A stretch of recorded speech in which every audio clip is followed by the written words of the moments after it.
All right, we are live once again. Thank you guys. Thank you guys. Welcome. Yay.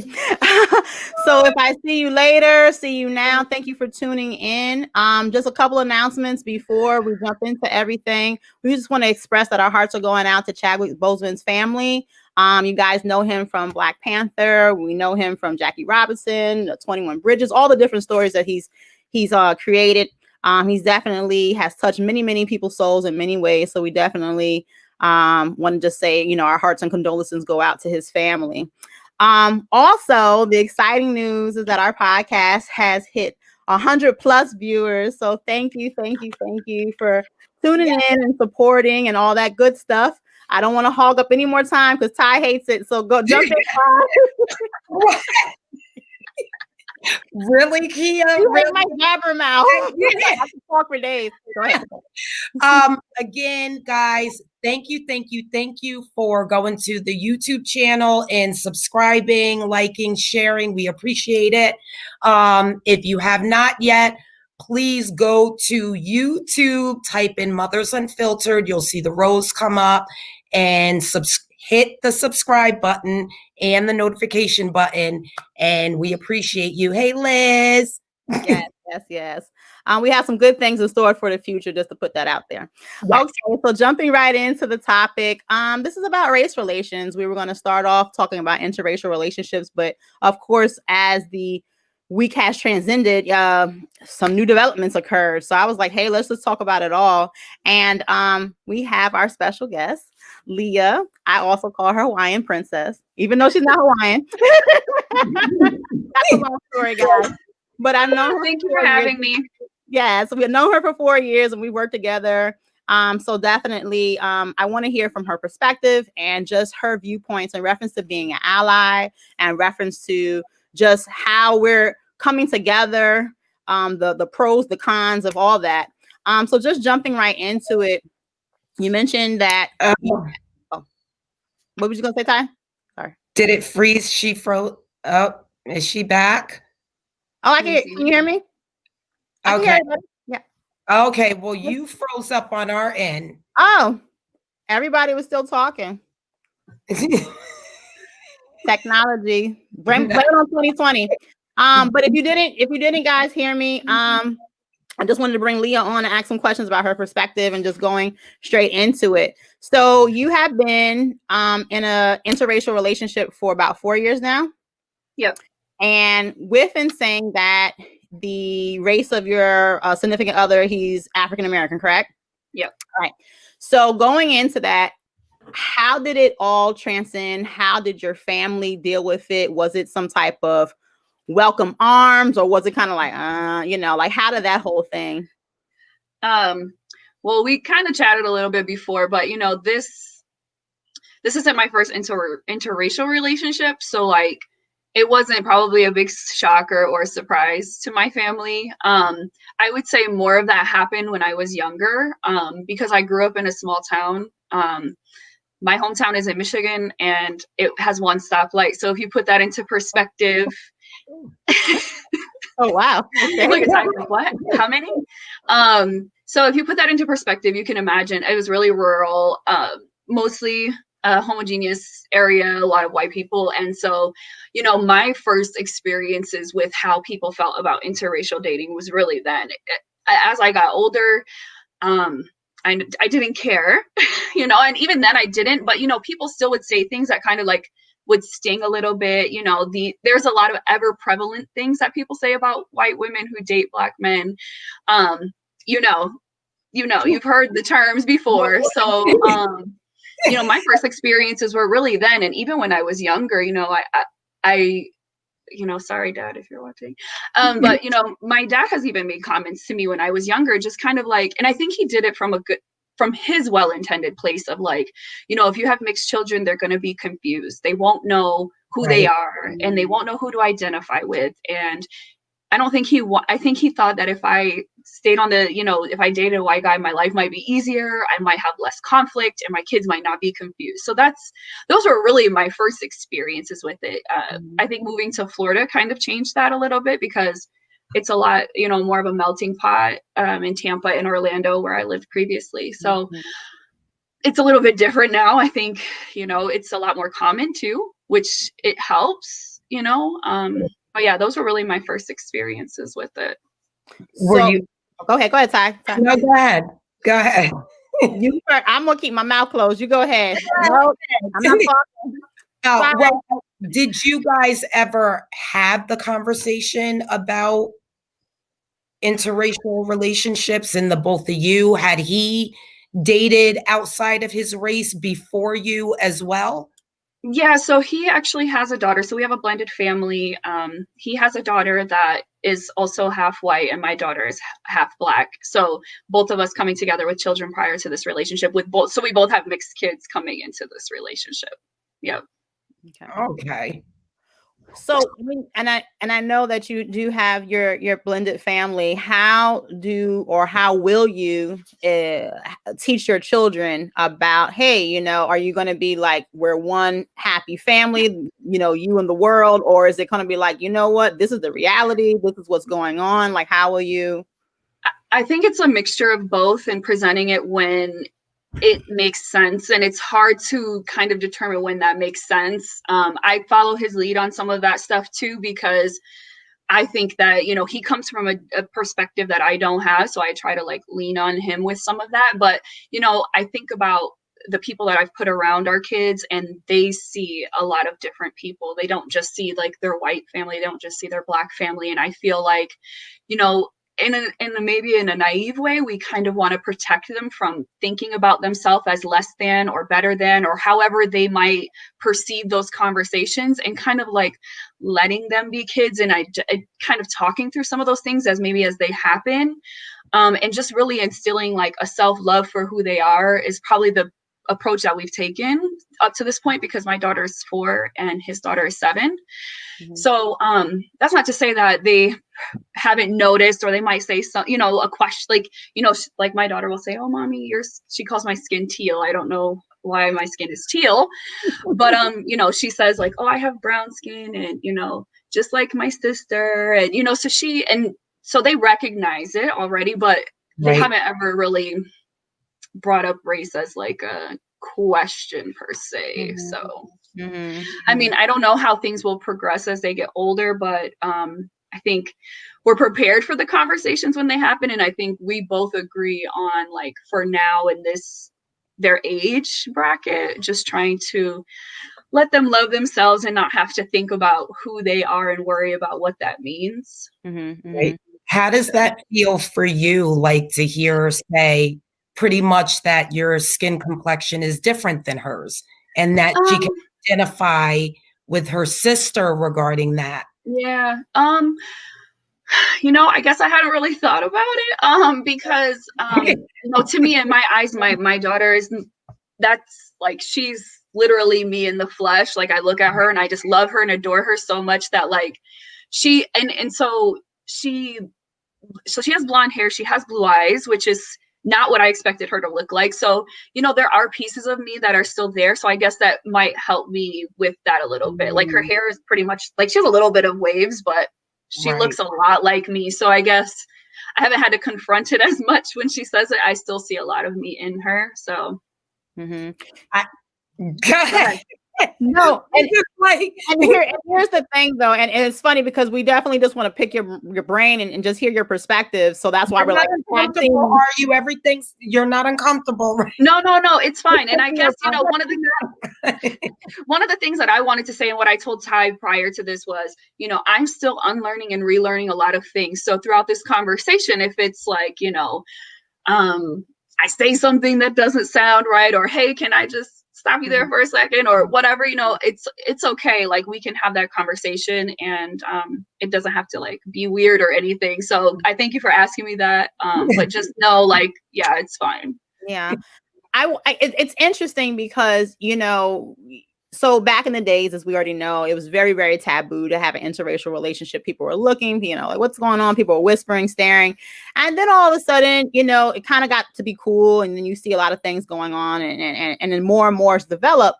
That as soon as 2020 hits, everything kind of starts shaking up. And even though nothing has changed in reference to who you love and who you want to date and stuff, I mean, literally, you can walk down the street and you may hear somebody call somebody a derogatory term. You know, you may have that eye roll. I mean, I don't want to say, maybe I should say it. It seems like it's unraveling the things that we have grown to say, hey, this is what we're all doing. We're all loving each other. And it seems like it's kind of unraveling by the shoelaces. With that being said, when you go out right now, you know, if you're going out right now with you and your boo, locking hands and everything, are you getting those stares still? And I'm not talking about if you're in a city environment, it's going to be cool, you know, but I mean, anywhere else. You know, I will say I probably don't pay attention to it much just because I want to be happy and I don't want to because I will say something and he's more of a like, yo, just let it go kind of person. And I will say something. So I'm like, okay, let me just focus and enjoy my family and enjoy my time. And I try not to get caught up in what other people feel about my situation because at the end of the day, I come home to my family. I love my family. And it's unfortunate that you feel that way about my family. If my family makes you feel some kind of way, I don't know what to tell you. But it's funny that you asked that because Drew told me today, he said, you know, I didn't mention this yesterday. So we were out in St. Pete yesterday and Laylan, I think he was carrying Laylan on his back. And she said to him, Daddy, how come everybody keeps staring at me? Like, or staring at us? Like, I see a lot of people looking at us. Like, I was like, she said that? And he was like, yeah. I was like, And I mean, I didn't notice, but I guess she did, you know? So I'm guessing it's happening more than I probably realize. But I just don't want to be mad. Okay, so now I have two things. So did you have a follow-up conversation with your daughter regarding something that she noticed? Number one. And then number two, I want to know what family functions are like with your side and his side and everyone coming together. Yeah. So he told me his answer to her question in that moment was, oh, maybe they just think we're cool. Like he didn't address it from any angle. And he just told me like 2 hours ago. So I haven't talked to her about it yet. But yeah, because he mentioned that to me and I just like, oh, okay. And that's probably the first time I've heard of her saying something like that. So, yeah, I don't know. Maybe if it would have happened in that moment, I would have said something like if I would have been, you know, there and heard her say that. But again, I think it goes back to us kind of like protecting our energy, protecting our kids and just trying to. Which is important. Yeah. Yeah. So what are family functions like? It's, you know, I'm very blessed that, you know, both of our families are open, you know, there will probably be jokes thrown, not so much, I would say, well, I guess we all joke with each other. I think there's always like some type of like, you know, it might be like, I'm trying to think of an example, like Thanksgiving or something like, oh, did Leah cook anything? You know, like it might be like jokes like that, you know, but it doesn't like, I don't take offense to it because Wait, can you season your food? You know, my ass, girl. I mean, I think I cook well. I don't do like a little salt. We need that loud, we need the garlic and pepper. Wait. Yeah, no, Drew, he made sure that I was in full force and ready to go. So, you know, always garlic and onions in the pan and, you know, well seasoned. So no, I think, you know, we've both been blessed on that front and we haven't really had any like problems or confrontations, but he's also a person that, you know, his family knows he's going to do what he wants to do. And I think my family has the same concept. And so like, if we were either side to be disrespected, like something would have to be said or done about that, you know, So question for you. So I know growing up, you know, as a Black woman, you know, you'd hang out with your friends and you would talk about topics about interracial relationships and, you know, white women would come up and, you know, oh, you know, why did this Black man choose this? You know, just having those whys, you know, and why is this and why is this, you know, I mean, of course, the older you get, the more educated you get and you kind of stray away from those conversations. But sometimes there still may be animosity. And I know you mentioned like, you know what, at the end of the day, I'm coming home to my family. I love my family. And that's the main focus. And it always should be the main focus. Yeah. But what would you say or what would you put out there for anyone listening now or in the future just to break those stereotypes? because there's so many stereotypes that are not even being talked about now, how Black women stereotype white women and or Black men who date white women, you know, and no matter how many conversations you have about it, it's still out there. What knowledge can we give to people just to kind of change the thought pattern? Like, you know, as long as you're truly loving, because for me, I always say, I never had anything wrong. For me, I don't care about interracial relationships or mixed children, but don't do it as a fad. Don't do it because it's the cool thing to do. Oh yeah, you know, he's my homie, you know, and then all of a sudden, you know, you go out and marry your doctor. Well, what about the homie over here? You know, like, don't do it because it's a cool thing.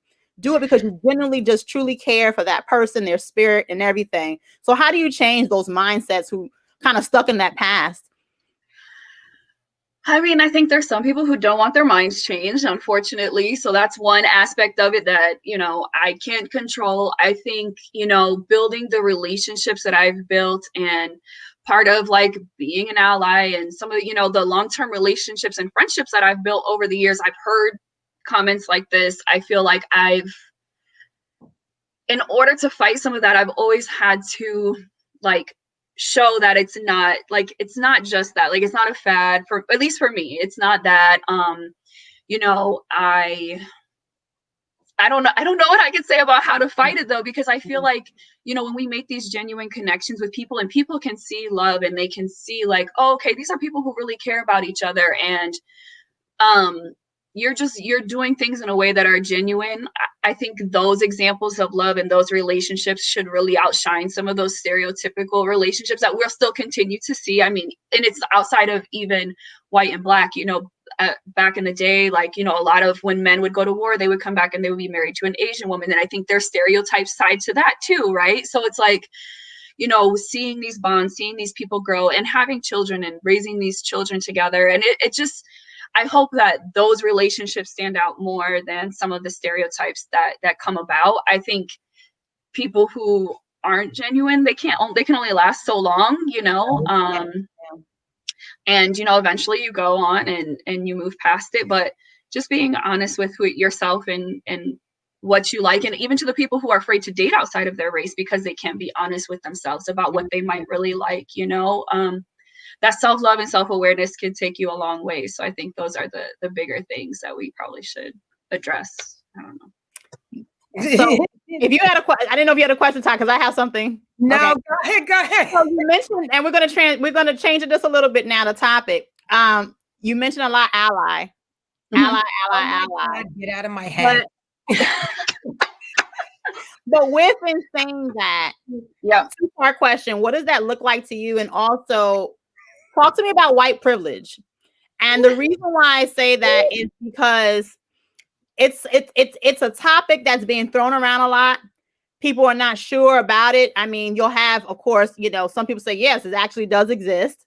And then you have to like, no, there's no such thing. I was telling you guys right before the show started that I read an article talking about, no, Black people have Black privilege. Well, what does that mean? Well, what that looks like is we're using our past of being the victims to get what we want, more this, because we're constantly, oh, woe is me, which I was like, get out of here with that nonsense. But just in general, because white privilege is real, right? And I say you say you're an ally, and you associate with people on the same like mind. Please explain.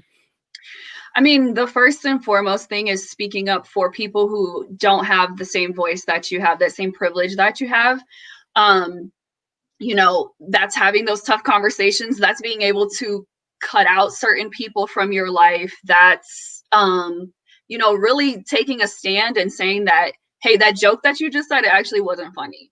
Or, you know, like you said before we got on, like, oh, you're pretty for a Black woman, or, you know, describing people by color. Like, I've had to tell people, like, you don't have to describe them in that way. Like, you could literally be like the girl in the purple shirt. You know what I mean? Like, kind of stepping away from some of that and just not being afraid of the consequences of whatever you're going to say to that person. I think, you know, and I think the part that I know I need to commit to more is like the more of the crowd resource of like my privilege and being, and I say crowd resource, I mean like getting involved in a group where I actively am doing something outside of just the people that I come into contact with, because I know that I'm always challenging people But I think when you're around other people who want to do the same thing, it can also ignite and make change. So, those are things that I've been thinking about that I probably like, oh, okay, I should probably do something, because I know it's in my heart. Like, I care about social justice, and I care about, I care about people who otherwise wouldn't have a voice and, might be pushed down. But at the same time, part of that for me and being an ally is listening. Part of that is learning, relearning. So ever since George Floyd was murdered, I had to take a look at myself and say, okay, I told Ty this before, like, I had to start the process over again of understanding that I don't know everything. I've done things that have probably been deemed problematic before, or said things that were problematic, but in that moment I didn't know, or I wasn't aware, I wasn't self-aware. So I'm trying to relearn and regrow my self-awareness and getting back educated, spending a lot of time reading, and just making sure that, I think my heart is always in the right place, but I said well-intended doesn't always mean it's right either. Right. So I'm just trying to align myself with where the new standards are, because I feel like the standards have risen to what is truly considered racist, or what is, microaggressions. Like, what are these things that are really like picking at people that we need to now elevate ourselves as a society and say, okay, enough is enough. So that, I don't know if that answers your first question. Yes, it did. What was the second question? Well, you just white privilege. About white privilege, yeah. Oh yeah. I mean, it's real. And when I've had the argument with people like, oh, that doesn't, like, I've had trouble in my life. I'm like, nobody said that you didn't have trouble in your life. Nobody said that you didn't have to work a factory job and you struggled. Nobody's saying that you didn't struggle. We're just saying, like, hey, you were able to drive from point A to point B without being profiled, or maybe you got the job at the factory over somebody else because of what you look like. When people who are in hiring, they want to typically hire people who look like them. It's just, or, that they're comfortable with, so you have been privileged in some way. But I just don't know that people have always been self-aware or understood how the system can play. Do you get pushback on that? So like, right now, you have conversation and you're like, well, I worked at the factory and I struggled all my life and blah, blah, blah. And you're like, well, like what you just said. What type of pushback? Like, why would they rebuke that? If it's, like, I'm trying to figure out, why would somebody rebuke? Good question. That's why. That's part of my problem. Like, what do you mean you don't? I just try to like lift the veil a little bit. I feel like sometimes it's like in my family, it might be multiple conversations, or it might be, I might have to rip off on somebody on social media and then like turn the comments off. So I'm not following the comments anymore, because I will do as much as I can, but if you're committed to being ignorant and just not wanting to unlearn yourself, I can't dedicate my time to that. So, have you lost it? Oh, go ahead. I mean, I think it's great that you're able to say you want to unlearn, when you know that you have privilege. And I think one of the most important things that you can do and understand is that with your kids, your blended family, right? I don't know what the shades are, but just assuming different shades, different hair textures, ...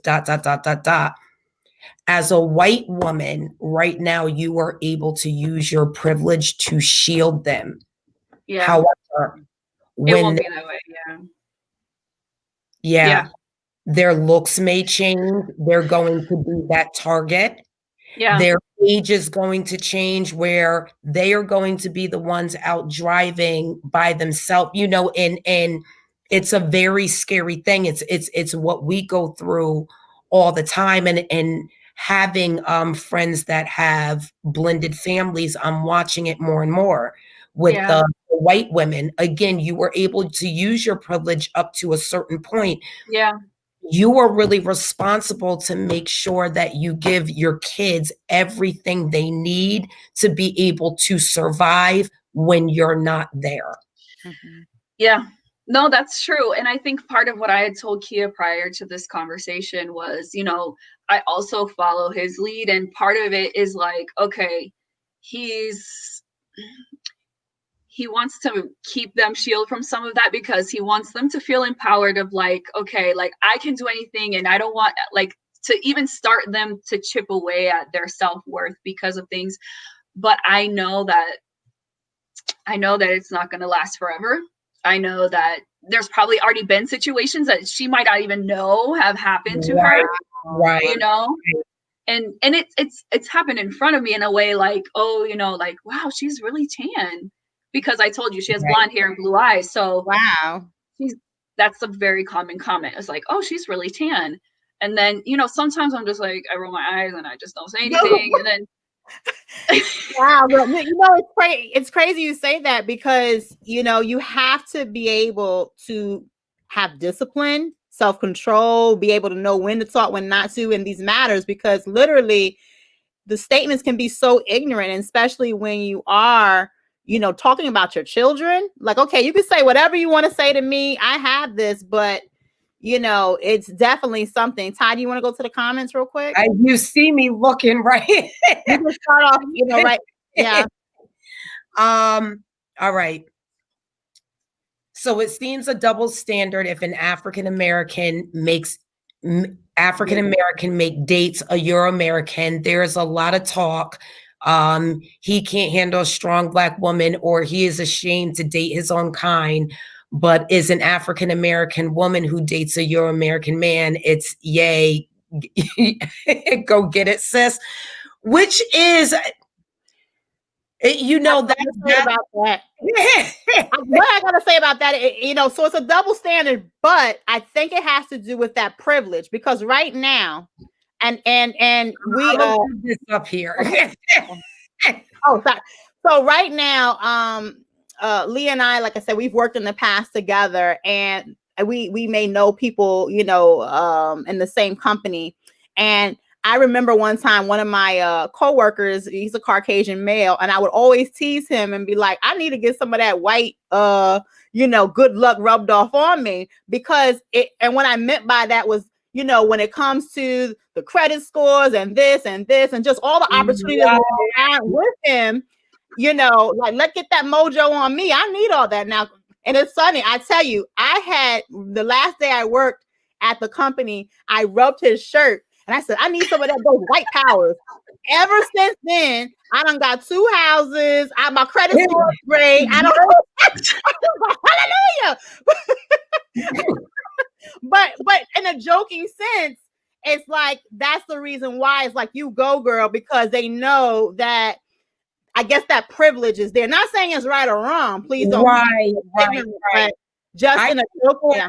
Like, even for the when you're talking about, you know, African American men dating of outside of their race, and only speaking for myself, not speaking for all the women in, you know, the community, but I think some of my pushback comes from the fact that I've seen a lot of them say things like that. It's not that I came up with those phrases.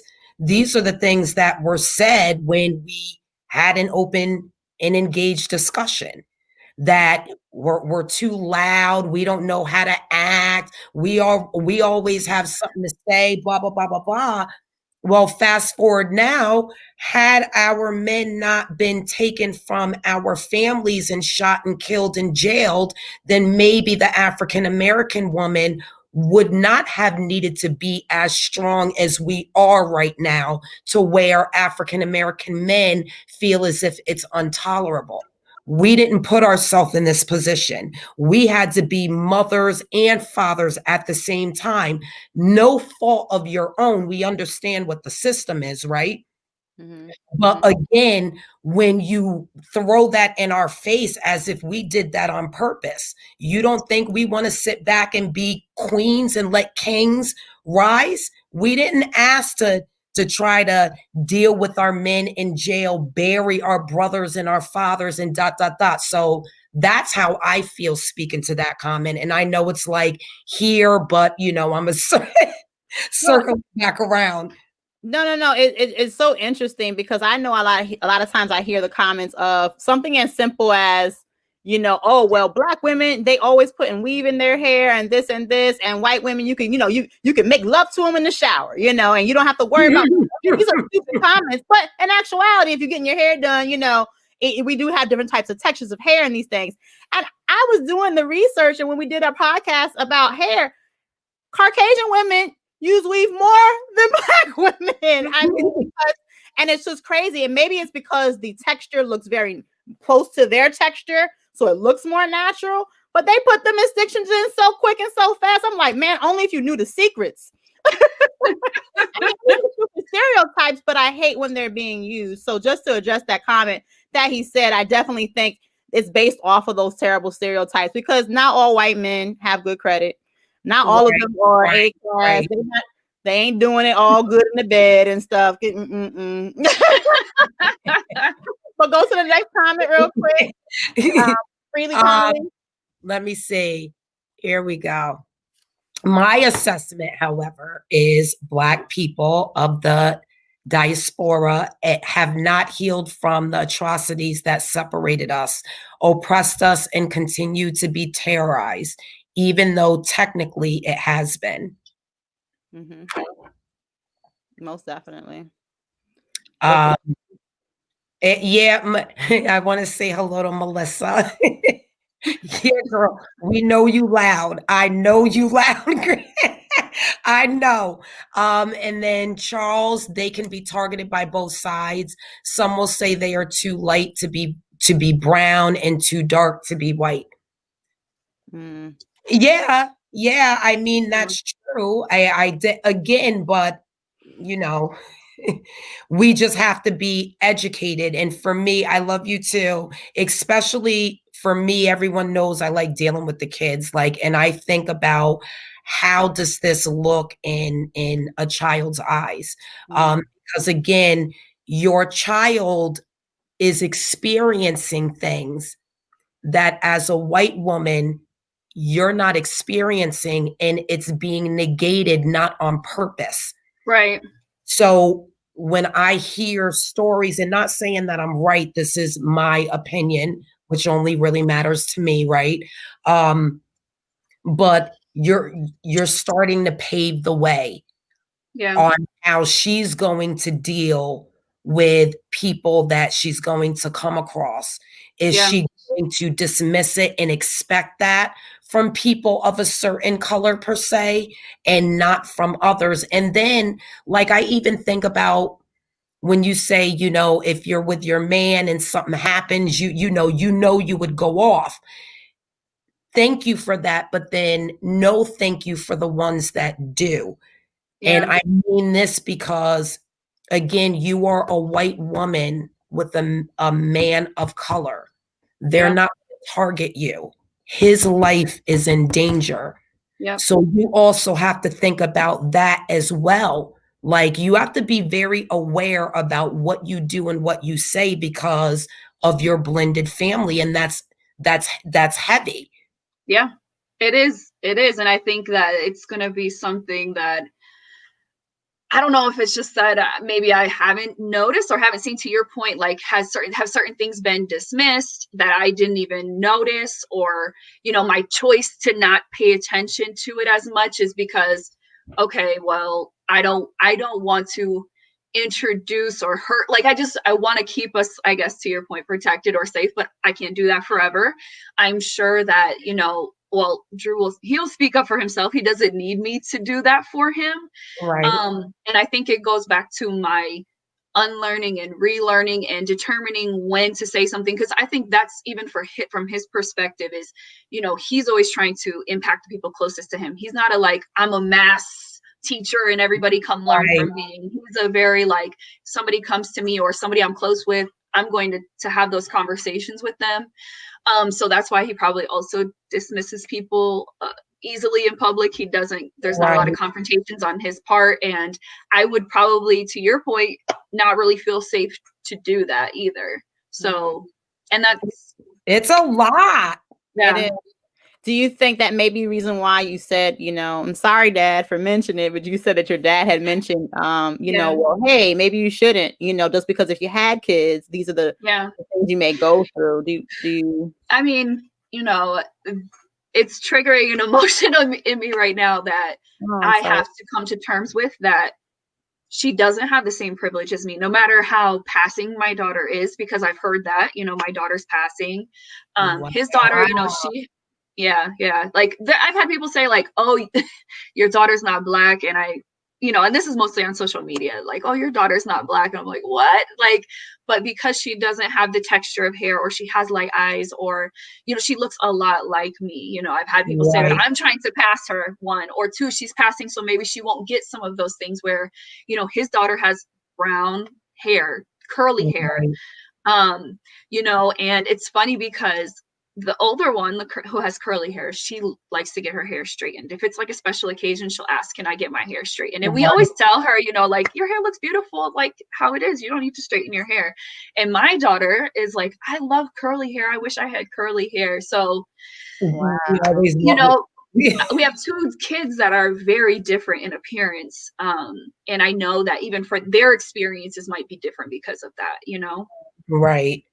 But I know, like, it makes me emotional because I have these conversations. I told you before the call, my daughter's godmother, she has two, and one of them is Haitian. And we've had these conversations where it's like, you know, she feels like it's important that she's in her life and an active part of her life, because she needs her to know that, you know, she is a Black woman. She's still a Black woman. And no matter what anybody tells you about yourself, still you're a Black woman, and helping her, you know, go through some of those things, because I can't, Right. you know. And that's why I said, I think in the beginning, like, keeping the circle of people around me that I have, and making sure that she sees people like her, and people like, she sees these, like her godmother, like a beautiful, strong Black woman that she can, you know, relate to, is going to be important, you know, as she gets older, especially.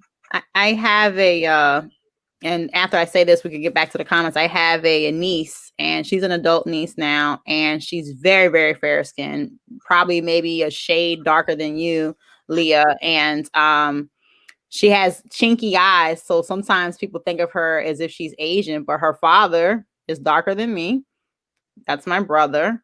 And then her mother is Mexican.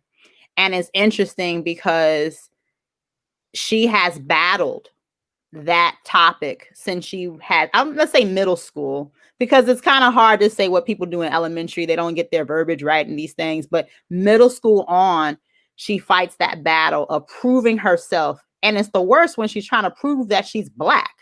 And I'll jump on like, wait a second, she's blacker than Black. I'm her, you know, her aunt, and go from there.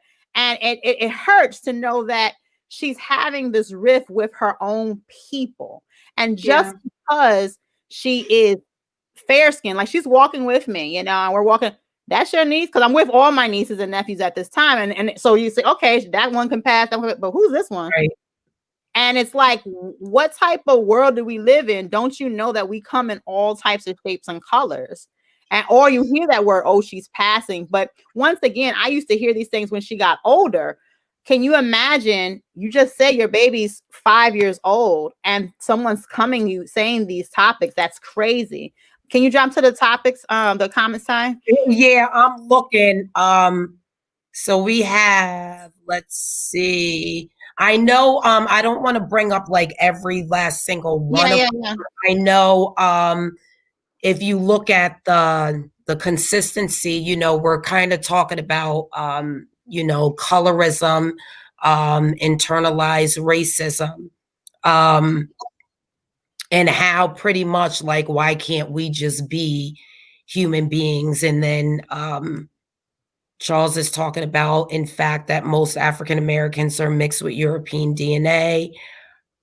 And then, oh, somebody has a question for you. So sorry, yes, answered by but I am wondering how she feels about the term Karen and if it's stereotyping. Is it stereotyping? Well, if you're doing the act of Karening, be honest, this is unfiltered. No, I know, but if you're doing an act that's considered Karening, right? Like you're stopping somebody from entering a building that they live in, or you're trying to police somebody from going into somewhere, like you're perpetuating this character, this stereotype. And we have a lot of names and stereotypes for a lot of other people that have been perpetuated over time. And there's sometimes where like, it's hard because I don't think that we necessarily should continue to do them, but like, you know, to continue to reiterate them, because it can like hurt people, especially oppressed people. But for people that haven't really been oppressed, like, can I just say I don't really care? Like, I don't care if somebody gets called a Karen. Like, I just, like, in the sense that it doesn't, I'm not offended as a white person if somebody's like, this is a Karen activity, or she's, well, yeah, she needs to mind her, she needs to mind her business. And you know what I mean? Like, wait, we have Melissa, someone who I know, who says, no, I'm assuming you're answering to the Karen one. Is it a stereotype? Well, it's interesting you say that, because I do hear some people make that statement and say, you know, that is derogatory for white women to be called Karen. And, you know, that basically means you're being nosy. You're being nosy as hell. You know, we're minding our business barbecuing on a nice Sunday, and you over here calling somebody something. You know, at the end of the day, they said that it was very derogatory. I mean, stop being nosy. Stop using your privilege. And stop being finger happy. yeah. Like, you know, again. Whoa. No, but what was the woman who was like walking the dog in the park, and then she called the cops and all of that? It was just like, that was, not only was that worse than being a Karen, because at this point you try to put this man's life in jeopardy by saying what you said. Dangerous. But it's just like, you know, I know that social media can play a good role in some of this, and the fact that it's calling people out and it's making people responsible for their activities. We're overwhelmed a bit by it. I feel like it's hurting a lot of people. It's numbing a lot of people to see some of the other things that have been caught on camera, people dying, people being killed by the hands of police, you know? So there's a lot of things that have come out of it. But to answer the question about Karen, I think if we take a step back from everything, and this probably goes back to some of the comments, it's like, if we try to pigeonhole people, or we use these comments and things like that, is it really dividing us more? That's the part where I care a little bit. I care about the fact that I wouldn't want somebody to say something about my child being Black in a stereotypical way. So I wouldn't want them to be like, oh, Mom, what's a Karen? Why are they calling? Well, I hope that nobody ever calls me a Karen, but you know what I mean? Like, how do we step away from the division is the but still addressing things? That's the part where I want the connection to be made. So I don't want to interrupt. You're gonna have a question. Go ahead. Okay. So the question I have for you, Leah, is basically, you know, once again, mentioning social media. A lot of times people, unfortunately, get their news from social media, even and sometimes it's not a bad thing, because, you know, even the news networks post their things. So we'll share it and different stuff. And a lot of times I will see you comment on social media and I'm like, yes, get them. Because it's literally, and I don't want to say that people are trolling, but I see that you do a lot of educating, you know, because something will happen, and then you'll, you know, let them know, like, this is not the way it's supposed to be. And then you're going back and forth. You mentioned before the actual show started that you had to kind of delete, block, you know, tell me a little bit about that in reference to you lose friends or? Nobody close to me, in the sense that, like, I've had to completely cut people out of my life. I feel like I've vetted people that are close to me already. So I already know what to expect from them. I know how they feel. I'm trying to think of, like, you know, it's like, you know, Facebook is so old. So I've had Facebook a really long time. So, you know, you've acquired people over the years. Like in college, you just add anybody. You're like, oh, I met you at a party. Cool. I'm going to add you or whatever. So, like, you know, it's easy to do that. I think that the hard part is, for some people, is there are unfortunately people you have to cut off in your life if they just stay committed to this same rhetoric, these same ideas, these ideologies that unfortunately just they're not helpful, you know? They're just not helpful. They're doing more harm than good. And if it doesn't align with how you feel as a person, you got to cut them off. So yeah, I have done a lot of educating. I mean, you can only do so much on social media. There's times where, like, I get tired and I just, you know, I'm like, okay, I've already said, like, I can't make it any more clear to you. I have nothing else to say to this comment. But yeah, thankfully, I feel like I haven't lost anybody in this process, on either side of the color spectrum, you know, and I don't like to stay aside, but I haven't, thankfully I've had some tough conversations. Kia, I told you about an instance that happened after George Floyd was murdered. And, you know, one of the things I had posted was like, check on your Black friends, right? Like check on them, see how they're doing. Like if they're close enough to you that you should be having these conversations, and you have the conversation, you know? And one of my girlfriends that I've known a long time, she told me that she was hurt that I didn't reach out to her. And initially I was like, what? Like, girl, you know me, like you know, we've been friends, you know who I am, you know? And she was like, honestly, Leah, you're my only white friend. And I was looking to you. You are my shining star, and you didn't say anything. And so I had to take a couple of days to like process that and not like step away from my feelings about it, because I was like, you know, like I said, I'm an ally, right? Like you know me, we went to college together, like we lived together, like I know this girl, like we know each other very well. So when she said that, I was like offended at first, but then when I called her, I said, hey, do you have a minute we can talk? And so when we talked about it, that's when she told me, like, Leah, you're my only white friend. And like, you know, when everybody, because she lives in DC now, and so it's, you know, where she lives, she's surrounded by strong Black people who love themselves, love each other, and a lot of them don't have white friends either. And so she's like, you know, I was just looking to you, I was rooting for you, and it didn't happen. And so we had to have that conversation. It was deep, right? It was deep.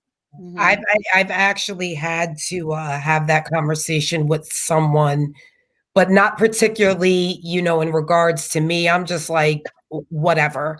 But there has been, not by everyone, but there has been a certain expectation that's been put on our allies.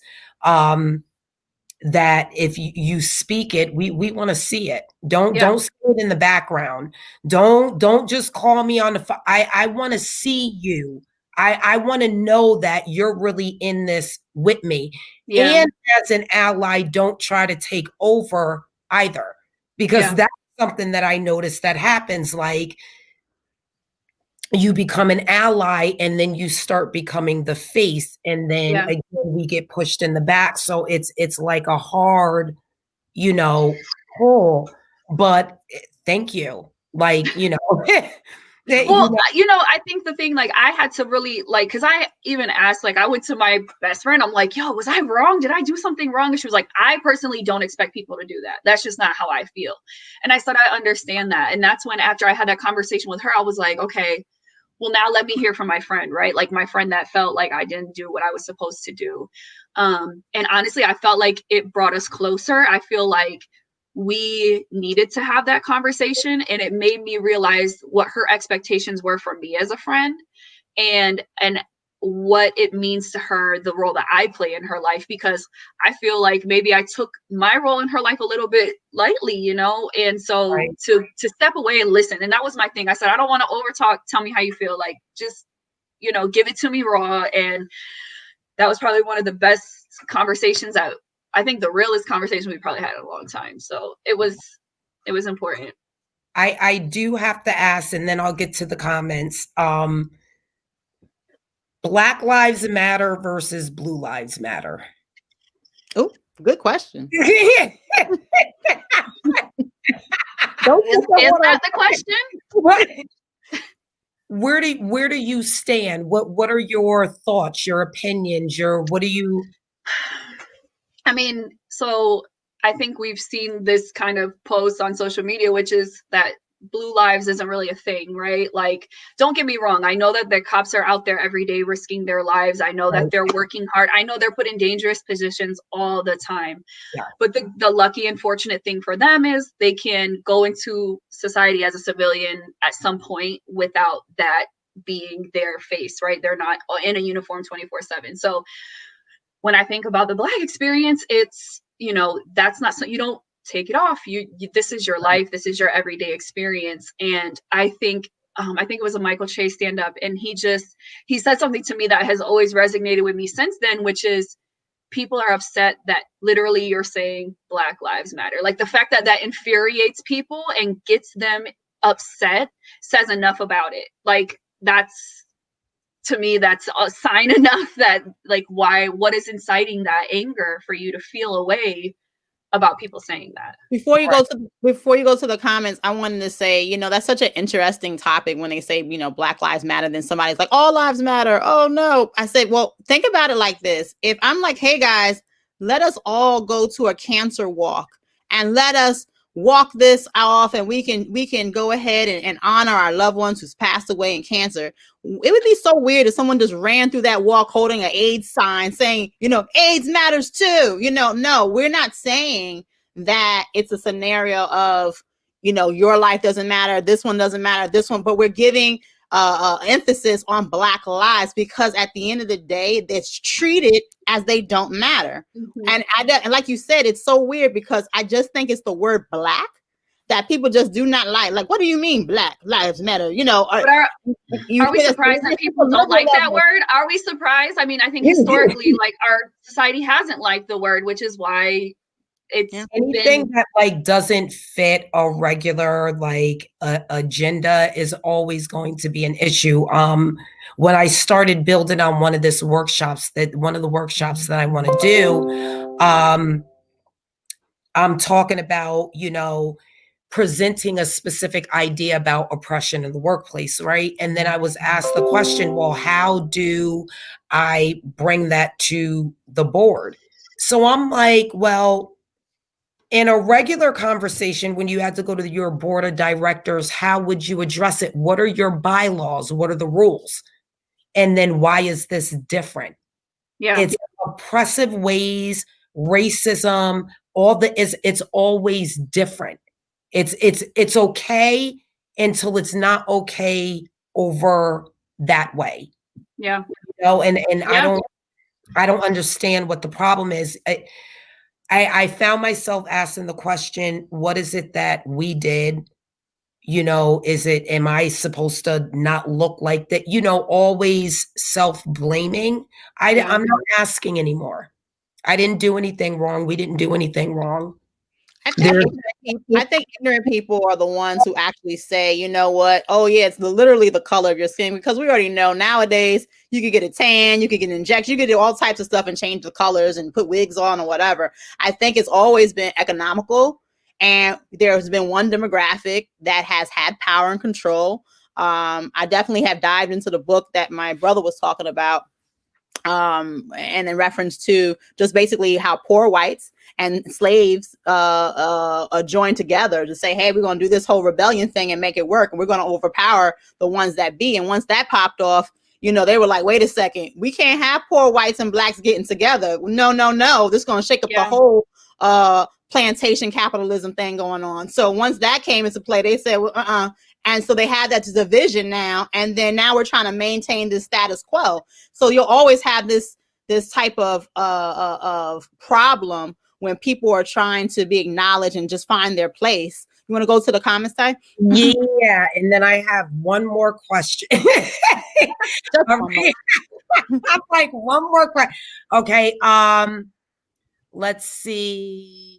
We have Melissa, white people are in denial about racism. And then she goes to state, just look at mandating prison, drug sentences. If you can't afford bail or attorney, you are serving time. They are making products for large companies for basically nothing, slavery. Yes, thank you. Mark Logan, all lives matter. Let's see, what else do we have? The question underneath was good. Which one? The one that's that Charles put about Black Lives Matter. Okay, thank you. The Black Lives Matter movement or the group, two different things. When I was speaking about, I guess, both of them, the movement and the group, because people have an issue with, actually, no, the movement, the Black Lives Matter movement, not the group, because I don't believe in the group. I actually believe in the Black Lives Matter movement. So let me correct myself. That's what I was speaking about, but thank you for that. Let's see. The fact that the Blue Lives Matter or All Lives Matter didn't exist until Black Lives Mattered. Yeah, very true. Let's see, Europeans labeled Africans Black, we accepted it. Hold on. It said to answer for white people nor solve Black interrelations, which is lacking in our communities. Black Lives Matter would be real when we practice that amongst ourselves. You are correct. She is not here to answer for white people nor slave Black interrelations. She's just here to speak about her personal experience Her within, perspective. right, her blended family. So thank you, Freely Commenting, for saying that, because sometimes we do get caught up in, oh, this person is speaking for that whole community or population. Right. So thank you. You know, again, this is Mothers Unfiltered. We got to keep it real. Now, we're just talking about what her and her family have experienced and what she, as a white woman, has experienced with a blended family, not speaking for the whole community. So did you have your last question, or I'm gonna have my last question? No. Go ahead. So my last question before we start to wrap it up, and she does her question and all this other stuff, is just to say, election time is coming. And since election time is coming, nowadays, it's conservative versus liberal. Mm-hmm. How do you deal with those conversations amongst your conservative white friends? Well, I think that's might be where there's a limit in my scope, is because I don't really have a lot of conservative white friends. The closest I have to that is my dad. And, it's interesting. I said this earlier too. I said, my dad can do really good on a talk reel. He can repeat whatever he hears on TV. He can repeat what he hears on Fox News. But, my brother and I, my brother's actually asked him not to talk about politics with him anymore. But up until then, it was, I can chip away. Like, I can ask my dad, but Dad, what about this? Or like, Dad, what about that? Like, there was an instance that came up once George Floyd was murdered, and they were doing a lot of protests. There was a protest back home, and he was like, oh, they're spitting in the cop's face, and they're in the cop's face, and they need to be beaten or whatever. And I was like, Dad, if you're a cop and you can't handle somebody yelling in your face, you shouldn't be a cop. Like, what do you mean? I said, there's a certain level, like, you should be able to withstand as a policeman. That's not a reason to do any of those things, and it's funny because he will agree with me. But, he still won't change his mind about his stance, Right. So I just, I say my piece, he'll usually agree with me, and then we keep going, but I have also like stopped some of those conversations, or I won't bring it up unless he brings it up, type of thing. I won't actively seek to have those conversations because it's, we run into a lot of walls. So wow. We have question, why is she white? No one calls Asians yellow, which is it's okay. So I can't answer. I can answer. But I can answer. Let me tell you real quick while you're getting your thoughts together. So for all my Asian/yellow friends, I will call you yellow if I'm described like, hey, and here's the thing though, normally it don't flow really good off the tip of my tongue, so that's the reason why I may, but the people that I hang out with, they know me. I can be very funny sometimes, but all jokes aside though, it's true. And I think it's a habit. All honesty right now, if you had to describe somebody, oh, that black girl over there, or that, not even that, where I work at now, I had to take a writing class, and I just told my mom about that. And they said, well, why? Well, not because I can't write. I'm a communications major. It was the reasoning behind the fact that we have to retrain our process. So it's not even saying she or he, it's them, and these things. And we have to use a different terminology. We have to retrain our brains. That's it. And I thank you, Charles, for always reminding us to retrain our brains. And Charles, my brother.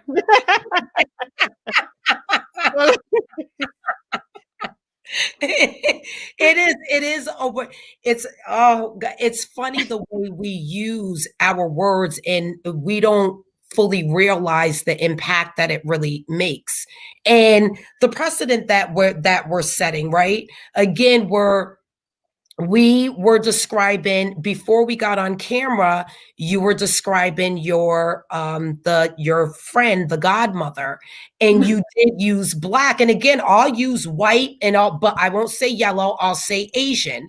But it is something that we've been so used to. And it's like we expect you to get it right, but then we have been trained to pretty much do some of the same things. Yeah.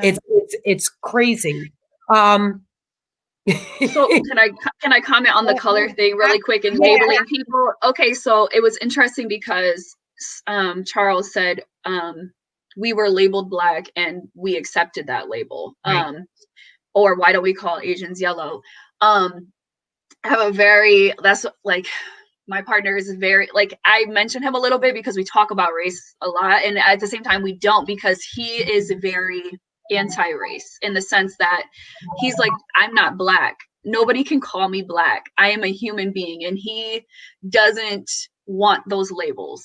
So that's also goes back into why some of our conversations at home are not focused, like we tried to describe people without using colors, like we're trying to unwire our brains a little bit, and it's hard.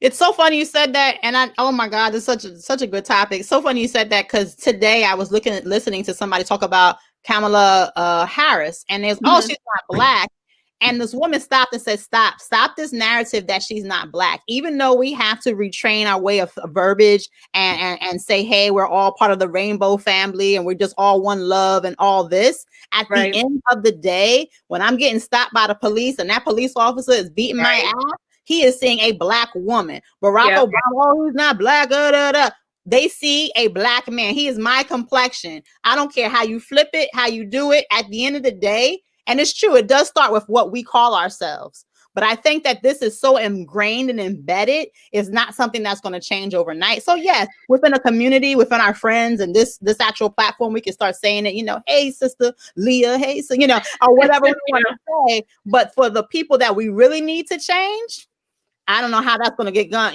how that's going to happen, because when my son drives, when we have those conversations, he says, like, everybody tells him it's a lofty, like, you're asking people to do something that's not going to happen. Like, he literally, like, people will tell him, like, you're dreaming, like, that's not going to happen. And he's like, well, that's how I'm practicing, that's how I'm interacting with people around me. So. And it starts with us. At the end of the day, it does start with us, and we have to take the initiative and not accept the status quo. I had somebody say to me, oh my God, what is it now? LGBTQRST. And I found that so offensive. Yeah. These individuals were wanting to be identified. Just respect it. It's not even that serious. If I ask you, can you just call me this? Now, granted, I don't think I should enforce any views on you and say, hey, I'll beat you up if you don't listen. But just out of respect, and for it to make this, why is it so hard? But at the end of the day, am I trying to change your mind or the person about to whoop my ass in the street? Right. Again, like I said, I'm not asking anything. Period. I'm done with asking. It's crazy. I'm sorry, but it's crazy. Like, my name, Tarisha, but I've had people tell me, I don't know how to pronounce your name, so I'm going to call you this, and I accepted it. Ty came about because people didn't know how to pronounce my name, and I accepted it. I had to relearn how to pronounce my own name. Wow. That's because working in certain environments where people didn't have names like me, so what they rename me. Yeah.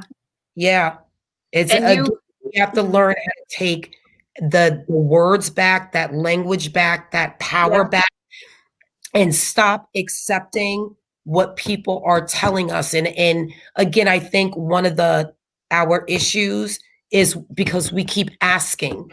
Well, if I ask you for freedom, or if I ask you for acceptance, that means that you hold that power over me. Still, I'm not asking you for shit, period. No more. You do not control that.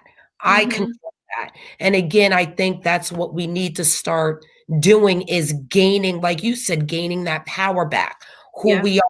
Why are we asking the same people that are oppressing us if it's okay? I'm not asking you to I don't care if you think my life matters. Me chanting my life matters does not matter to you, but I'm gonna show you how much my life matters. I'm not asking you anything. You don't want to listen. Gain that power back.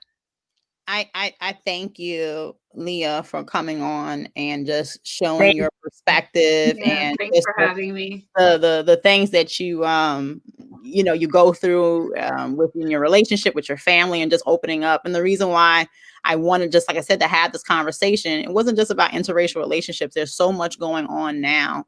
I was like, I just would love to know, what our white allies, what our Caucasian allies, is that the our European allies are what are they saying? What are they feeling? And what I would always, and I want to close with, is just to say, if you're able just to, share your experiences and teach other people. I keep ending every podcast with that same type of closure, that we have to be able to educate, because it's lacking.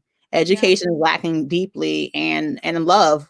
I know there's many ways to conquer it. Sometimes you gotta whoop some ass and then show love. Like, hey, I know I'm on you, but I love you.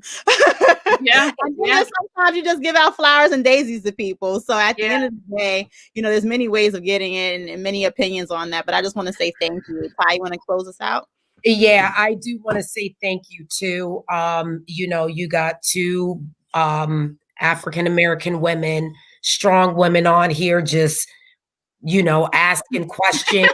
Thank you.